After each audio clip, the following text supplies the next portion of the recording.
Welcome to 140 by Talk to the Duck.div.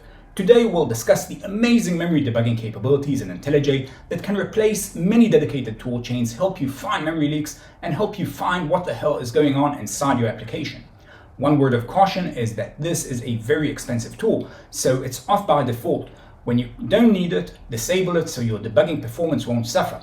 We start by launching the memory view from the IDE UI menu. Notice that the memory view is empty by default, even after we launch it. This keeps the IDE responsive. In order to see the actual objects in RAM, we need to click the load link in the center. Once loaded, we can see the instance count for every object. This helps us get a sense of what exactly is taking up RAM. But that's only part of the story. When we step over, there are allocations happening in the method we invoked and possibly in other threads. We can see the difference between the current point and the one before when we look at the diff column. We can double-click an individual entry and see all the instances of the given object, which is a remarkably powerful feature we discussed before.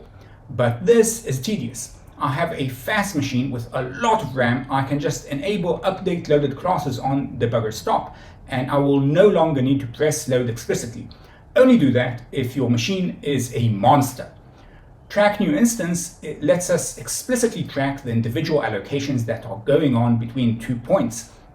We can enable that by right-clicking any non-array object and enabling this option. Once enabled, we see a small watch sign next to the tracked object, but there's a lot more involved. As we continue the execution, I can now see the object allocations explicitly in this diff and can understand exactly what happened in terms of RAM.